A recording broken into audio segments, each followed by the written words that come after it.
এর পাশ দিয়ে একটি সাপ কাটছিল, গিয়ে পুকুরের পানির নিচে দিয়ে গর্ত দিয়ে ঢুকে দিল,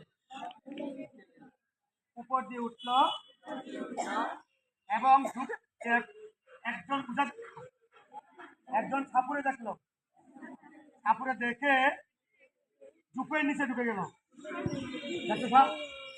ঝুপের নিচে ঢুকে গেল এবং যে গর্ত দিয়ে আসছিল সেই গর্তে আবার ঢুকলো, কিন্তু সাপুরে লেজ যে বাইরে ছিল, লেজ এবং মাথা ধরে বলো, লেজ এবং মাথা ধরে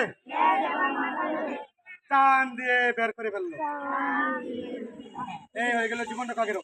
এটা আমার গলায় লাগাই দিলে আমার জীবনেও কি হবে না, ফাঁসি হবে না, জীবনেও ফাঁসি হবে না, যদি টানো। ক্লিয়ার?